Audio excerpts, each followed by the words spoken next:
From Delaware's most award-winning radio news team, this is WDEL Video News. Here's Chris Carl. Among Delaware's top stories for Wednesday, April 11th, Newark votes for mayor. The National Guard shows off its latest gear and bringing back a Wilmington landmark. Here are the details. Mayor Vance Funk will lead the city of Newark for another term. WDEL's Curtis Gray reports. Supporters of both Mayor Funk and Tom Wampler showed up early to get the returns after the polls closed. Voters decisively chose Vance Funk for another 3-year term Tuesday night.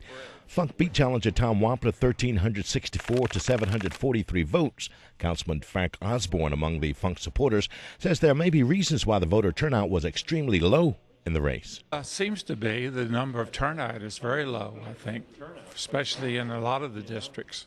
They're very low turnout.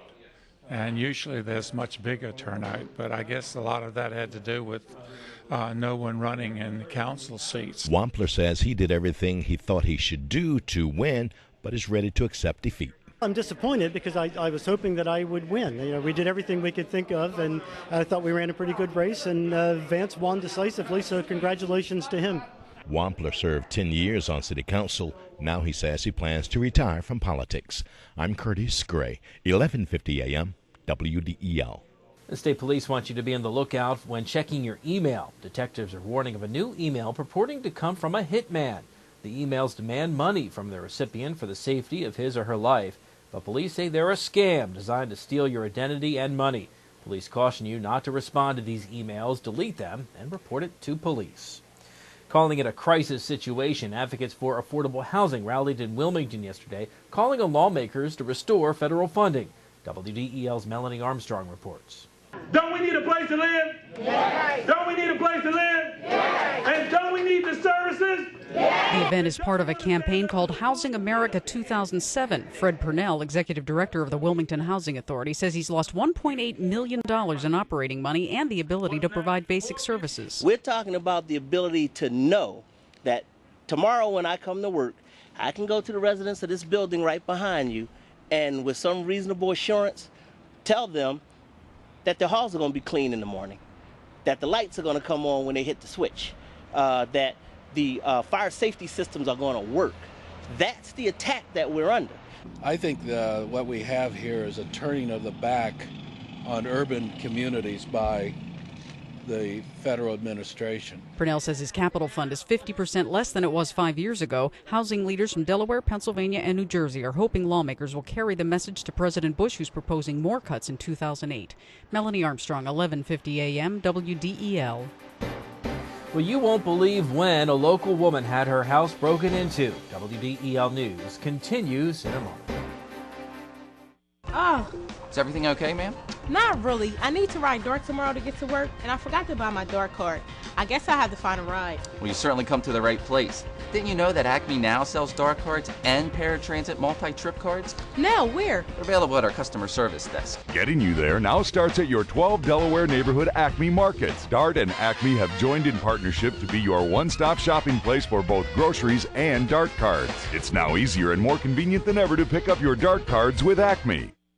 Police say the mother of a homicide victim had her home burglarized while she was burying her son. 22-year-old Andre Farrell was gunned down last week in front of his girlfriend and 2 small children in Bear.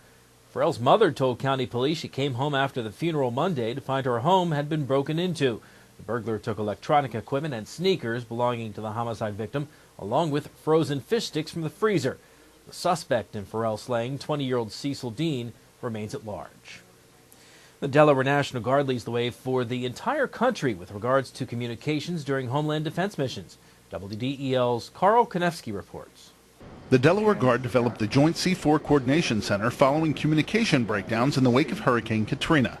Brigadier General Hank McCann, commander of the 261st Signal Brigade, says the center in Smyrna is on the leading edge of communications for the entire United States. What it does is allow us to be the eyes, ears, and brains for a national level information technology to ensure that we have communications in case there's any incident that we have. The center also created portable units with phones, computers, and satellite receivers that can be loaded on pallets and taken to a disaster site, becoming a command center for communications. Congressman Castle, who was critical of communications in the aftermath of Katrina, says these units will go a long way to make sure a similar situation doesn't arise. All of our states will be able to quickly rush to a problem area, set this up, and have the instant ability to communicate in every way possible to make sure that the help is brought in that's needed. So that's very, very vital. Without communications, problems can be ignored, and we just don't want to have that happen in America. Reporting from Smyrna, I'm Carl Konevsky, 1150 AM, WDEL. A piece of Wilmington's history is making a comeback. WDEL's Ken Grant has that story. For the first half of the 20th century, Wilmington's Brandywine Park was home to the Sugar Bowl Observatory, but the structure at the north side of the Washington Street Bridge was dismantled more than 50 years ago due to disrepair. Now a partnership between the city, state, and the Friends of Wilmington Park is planning to rebuild the 27-foot-high pavilion overlooking the Brandywine River. Patrick Callahan, president of the Friends of Wilmington Parks, said the Sugar Bowl holds some significant history for the city. When we started going into the Sugar Bowl and putting it together, we had people come up to us and say, I have a postcard where my mother got married, or I remember crawling on that wall. That's important, and that's important for our city to hold on to. So it's hard not to be excited about it when you see how important a landmark it was in its time. We're very excited about bringing it back. The group has raised approximately half of the $576,000 needed to rebuild the structure and hopes to begin construction soon. Ken Grant, 1150 AM, WDEL. The Wilmington Jaycees have selected the winner of the 2007 Outstanding Young Wilmingtonian Award. 38-year-old Jeff Santoro of Wilmington received the award during a ceremony last night. He was honored for his work with the Delaware Children's Theater, where he's been involved in some aspect since he was 9 years old. Santoro is now a nominee for the 10 Outstanding Young Americans, which is voted on by the Jaycees National Organization. Another late-inning home run dooms the Blue Rocks. WDEL Sports and your Delaware AccuWeather forecast coming up.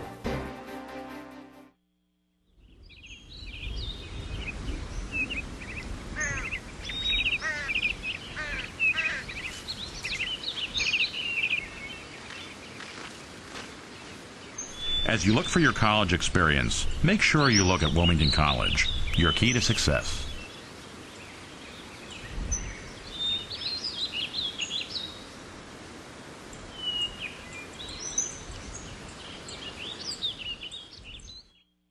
I'm Peter MacArthur. I'm Melanie Armstrong, and here are Delaware's top stories at the top of the hour. The most complete coverage of the news that matters in Delaware every weekday morning, 5:30 to 9 on 1150 AM WDEL.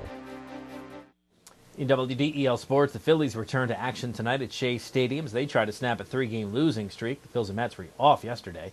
Tonight, Adam Eaton goes to the mound for the Phillies against Oliver Perez. You can hear the Phillies and Mets on 1150 AM WDEL. Coverage starts at 6:35. The Blue Rocks continue to get great pitching, but virtually no offense as they lost to the Kinston Indians 2-1. An 8th-inning home run by Josh Rodriguez off Blue Rocks reliever Justin Barnes was the deciding run. The Rocks picked up just 4 hits on the night, leaving them with a league-worst batting average of 160. Blue Rocks batter struck out 12 times last night. The Rocks and Indians play again tonight in Kinston. And the Sixers played without their leading scorer, but still managed to down the Indiana Pacers 90-86. Andre Iguodala sat out with a strained lower back. Guard Andre Miller scored 19 points and handed out 11 assists. Samuel Dalembert and Joe Smith both had double-doubles, and Lewis Williams added 18 points. The win kept the Sixers' slim playoff hopes alive. They'll play at Boston tonight, but again without Iguodala. Your WDEL Delaware AccuWeather forecast: sunshine with increasing clouds today, a high 53. Then tonight, we'll see some rain, low 42. Tomorrow, rain early, then cloudy with some leftover drizzle the rest of the day. Tomorrow's high up to 55. Get news updates throughout the day. Delaware's top stories at the top of the hour on 1150 AM WDEL or anytime right here at WDEL.com, including news video from Delaware and around the world from WDEL and the Associated Press. I'm Chris Carl. Thanks for watching.